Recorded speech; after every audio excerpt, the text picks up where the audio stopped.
ETF index mutual funds నేర్చుకుని stock మార్కెట్లో రాణించాలనుకుంటున్నారా? వెంటనే ఈ నెంబర్కి కాల్ చేయండి.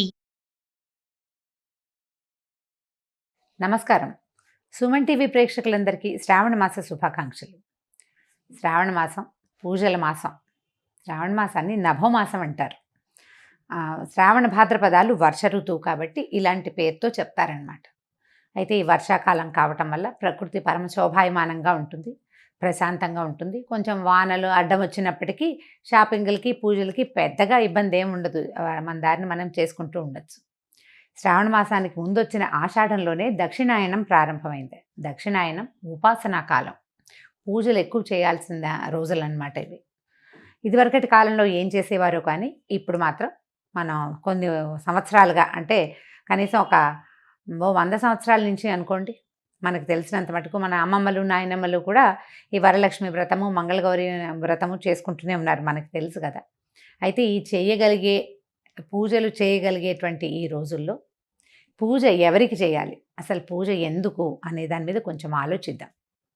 శ్రావణ మాసం లక్ష్మీ మాసం అని చెప్పుకుంటాం కదా. శ్రావణము అంటే శ్రవణ సంబంధమైనది.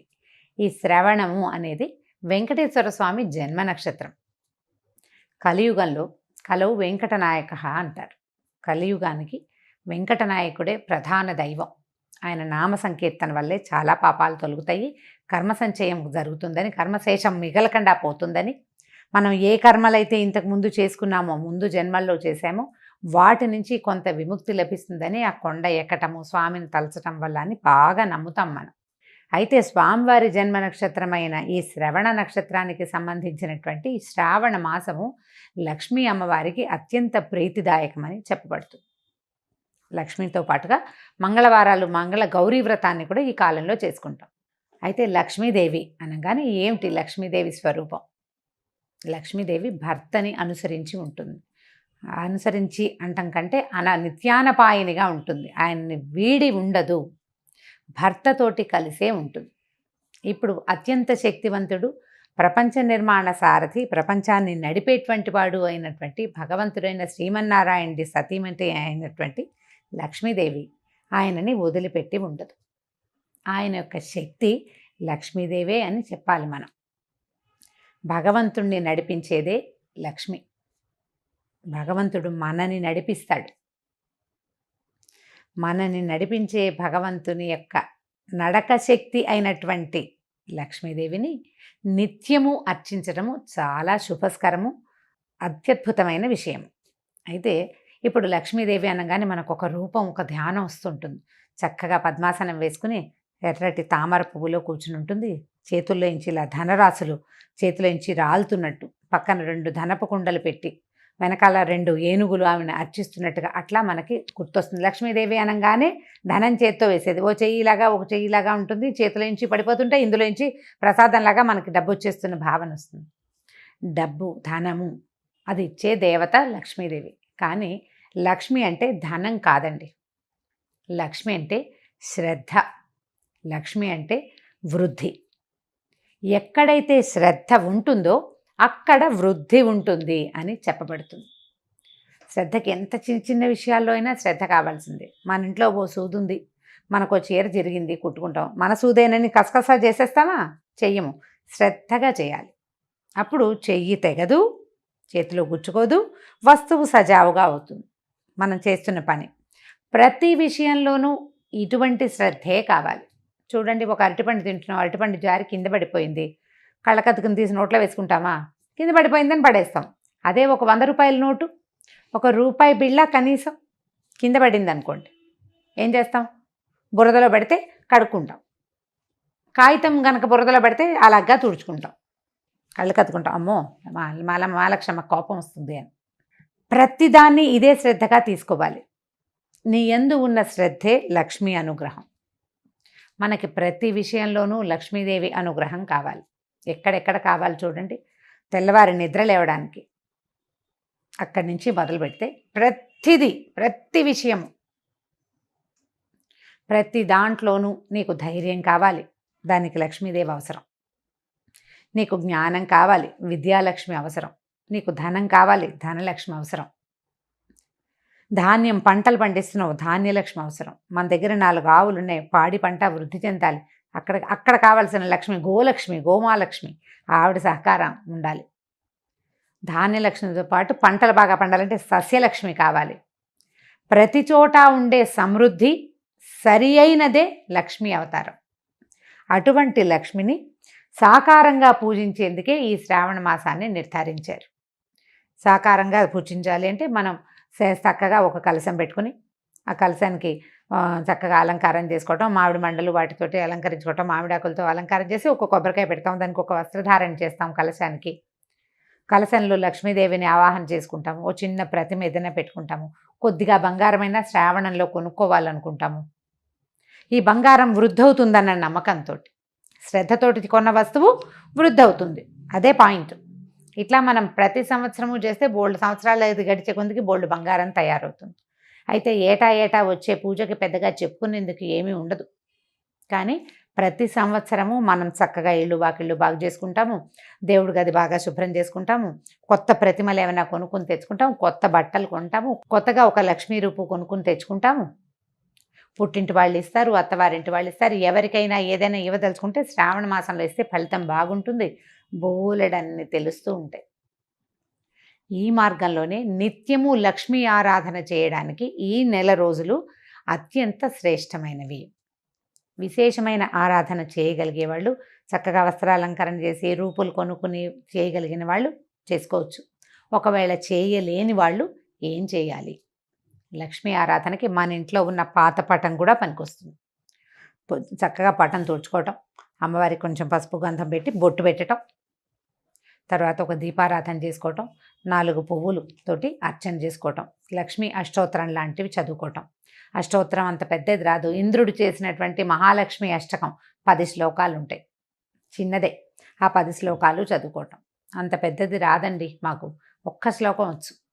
లక్ష్మీ క్షీర సముద్ర రాజతనయాంతోటైనా సరే ఆ శ్లోకం చదువుకుని అమ్మవారికి శ్రద్ధగా పువ్వులు సమర్పించి, బెల్లం ముక్క పంచదార దగ్గర నుంచి మీరు రవ కేసరి వరకు ఏది చేసి పెట్టినా సరే శ్రద్ధగా చేసి అమ్మవారికి నివేదన చేసుకోండి.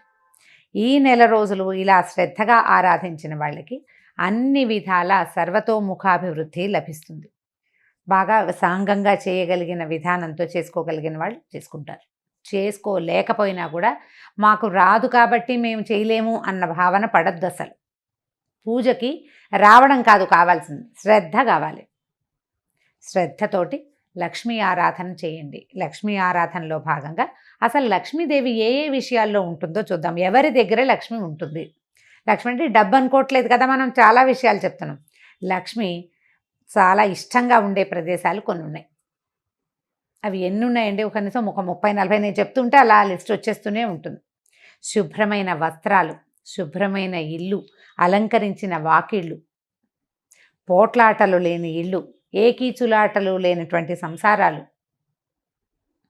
మన బియ్యం బస్తాలు, బియ్యం డబ్బా, పసుపు డబ్బాలు, పసుపు కుంకాల్లో లక్ష్మీదేవి ఉంటుంది.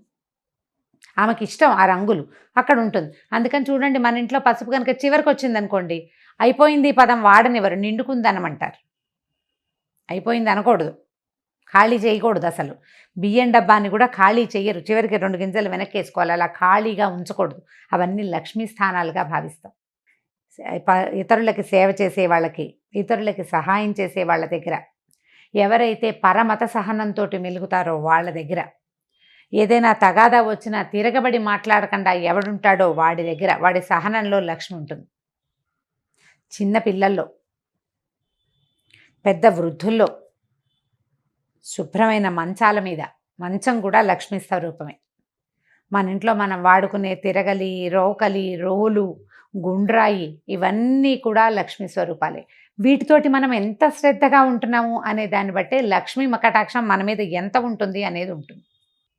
దేనిని పారేయకూడదు. అన్నం వృధా చేయని ఇళ్లల్లో లక్ష్మీదేవి ఉంటుంది. ఎప్పుడూ వెలుగ్గా ఉండటం, నిత్యము దీపారాధన చేయబడ్డం, సాయంకాల సంధ్యావేళల్లో తలుపులు వేసుకోకుండా లైట్ వెలిగించి తలుపు తీసి పెట్టుకోవాలి. ఆ సమయంలో లక్ష్మీదేవి యొక్క ప్రవర్తన బాగుంటుంది. ఆవిడకి ఇష్టం అనమాట అది. ఆవిడ ఎప్పుడు నడిచి వస్తూ ఉంటుంది బయటికి లోపలికి. పువ్వులతో అలంకరించిన దేవతా స్వరూపాల్లో లక్ష్మి ఉంటుంది. జలంలో లక్ష్మి ఉంటుంది. పాత్రలలో లక్ష్మి ఉంటుంది. వీటన్నిటినీ మనం శుభ్రంగా ఉంచుకోవాలి. ఇలా శుభ్రంగా ఉంచుకున్న వాటి వల్ల మనకి లక్ష్మి పెంపొందుతుంది. పాత్రలు శుభ్రంగా ఉన్నాయి, ఆరోగ్యం పెంపొందుతుంది. మంచం శుభ్రంగా ఉంది, చక్కని నిద్ర పడుతుంది, మరునాడు చక్కగా పనిచేస్తాం మనం. ఇల్లు శుభ్రంగా ఉంటే ఆరోగ్యము బాగుంటుంది, పవిత్రంగా ఉంటుంది, ప్రశాంతంగా ఉంటుంది. ప్రతి వాళ్ళకి జీవితంలో ఏవో కావాలని ఉంటుందండి. అన్నం లేని వాడికి అన్నం కావాలి, అన్నం నీళ్ళు 4 అందేవాడికి ఇంకొంచెం బెటర్మెంట్ కావాలనిపిస్తుంది. ఆ బెటర్మెంట్ కూడా ఉన్నవాడికి ఇంకా పైకి ఎదిగిపోవాలనిపిస్తుంది. ఆ పైకి కూడా ఎదిగాక వాడికి చిత్తశాంతి ఉండదు, వాడికి మనశ్శాంతి కావాలి, శాంతి లక్ష్మి అవసరపడుతుంది. ఇవన్నీ ఉంటే ఆరోగ్యం ఉండదు, ఆరోగ్య లక్ష్మి అవసరపడుతుంది. వ్యక్తులు ప్రతి వాళ్ళు ఏదో ఒక లోటుతోటే ఉంటుంటారు. ఈ లోటులు ఎక్కడ పూరింపబడతాయంటే పూజ వల్ల పూరింపబడతాయని అనుకోకూడదు, శ్రద్ధ వల్ల పూరింపబడతాయి. మనం ఏ పొరపాటు చేస్తున్నాం, దేనివల్ల నాకు ఇది వస్తోంది ఈ సమస్య అని మనకు ఆలోచన వస్తే చాలు. ఆ విషయాన్ని శ్రద్ధతోటి సరిచేసుకుంటే మనకు కావాల్సింది సమకూరుతుంది. వ్యక్తుల యందు ఉండేటువంటి శ్రద్ధే సాక్షాత్ శ్రీ మహాలక్ష్మి స్వరూపం. ఈ శ్రావణ మాసాన్ని మన యొక్క శ్రద్ధామాసంగా మార్చుకోండి. రోజు ఒక కథ విని ఒక ఇది చేసి కార్తీక పురాణంలాగా మా శ్రావణ లక్ష్మి పురాణం అని భావించొద్దు. ఇవి నెల రోజులు మీరు శ్రద్ధగా గనక ఉంటే, శ్రద్ధగా ఉండటం మీకు అలవాటైపోతుంది. ప్రతి విషయంలోనూ ఏ పని చేసినా శ్రద్ధగా చేయాలి. పోట్లాడినా కూడానా అని అడగండి, పోట్లాడకూడదు. పోట్లాడద్దు, కొట్లాడద్దు, కీచులాడద్దు. ఎవరితోటి తగాదా వచ్చే పరిస్థితిని అసలు రానివ్వకుండా ఉంచుకుందాం. ఈ నెలని శ్రద్ధామాసంగా భావించి ఈ నెల రోజులు ఒక దీక్షలాగా దీన్ని చేపట్టండి. ఆ తర్వాత మన ఇళ్లలో సమస్యలు తగ్గిపోతాయి. అత్తగారులతోటి కానీ, భర్తలతోటి కానీ, ఆడపడుచులతోటి కానీ, పిల్లలతోటి కానీ సమస్యలు ఉండవు. ఒకవేళ మనం ఆఫీస్లో పనిచేస్తుంటే ఆఫీసు వాళ్ళతోటి కూడా మనకు సమస్యలు తగ్గిపోతాయి. శుభ్రత, జాగ్రత్త పెరిగితే ఆరోగ్యం పెంపొందుతుంది. మీరు రోజంతా ప్రశాంతంగా ఉండి శ్రద్ధగా ప్రశాంతంగా ఉండడానికి ప్రయత్నం చేస్తే ఆరోగ్య సమస్యలన్నీ తగ్గుతాయి. చిత్తశాంతి ఆటోమేటిక్గా వచ్చేస్తుంది. ప్రయత్నించి మొత్తం మామ్స్ అందరూ కనుక దీనికోసం ట్రై చేస్తే ఆటోమేటిక్గా డాడ్స్ అండ్ కిడ్స్ ట్రై చేస్తారు. తప్పకుండా ప్రయత్నించండి. కనీసం అయ్యో ఇవాళ చేయలేకపోయాను రేపైనా చేద్దాం అని అనుకోండి. ఇవాళ పోట్లాడేసేయాల్సి వచ్చింది, లేదా గొడవ పడాల్సి వచ్చింది, లేదా ఏదో వస్తువు పడిపోయింది, పగిలిపోయింది, పాలు విరిగిపోయినాయి, ఇలా అజాగ్రత్తలు బోల్డన్ అవుతాయి కదా. వాటన్నిటినీ సరి చేసుకునేందుకు ట్రై చేయండి. ఇవాళ పొద్దున్న నుంచి మనం ఆలోచించాలి. పాలు పొంగిపోకూడదు, జ్ఞాపకం పెట్టుకోండి. పాలు పొంగకూడదు, మన వేళ్ళు గీళ్ళు తెక్కకూడదు, మనం కాలుజారి పడిపోకూడదు, జాగ్రత్తగా ఉండాలి. అన్నం వృధా కాకూడదు, ఏ వస్తువు వృధా కాకూడదు. జాగ్రత్తగా శ్రద్ధగా కనుక చేస్తే ఈ శ్రావణ మాసం తాలూకు ఎఫెక్ట్ సంవత్సరం అంతా ఉంటుందండి. ఇది పూర్తిగా మన జీవితాలని బాగు చేస్తుంది. మీరు కనుక విద్యార్థులైతే ఏదైనా చదువుకుంటుంటే, హౌస్ వైఫ్స్గా ఉండి కూడా చదువుకుంటాం కదా, నేను కూడా చదువుకుంటూ ఉంటాను ఎప్పుడు. చదువుకునే వాళ్ళు శ్రద్ధగా చదవటం, ఒక సమయ పాలన చేయటం, సమయ పాలన యందు కూడా శ్రద్ధ కలిగి ఉండటమే ఈ మాసం మన మోటో. అదే మన స్లోగన్. శ్రావణాన్ని శ్రద్ధగా మార్చుకోండి, దానికోసం ప్రయత్నం చేయండి. ఈ మాసంలో చేయవలసిన చిన్న పూజలు వ్రతాలు ఉన్నాయి కదా, ఎవరి వ్రతాలు పూజలు చేసుకుంటారు. శ్రావణ మంగళవారము శుక్రవారము కూడా మిమ్మల్ని మళ్ళీ కలుసుకోవడానికి ప్రయత్నం చేద్దాం. అయితే ఈ శ్రావణ మాసం సోమవారంతో మొదలవుతుంది. ఈ సోమవారం విధి విధానం ఏమిటో కూడా మళ్ళీ చెప్పుకుందామండి. శ్రావణాన్ని శ్రద్ధగా ఆచరించండి. నమస్కారం.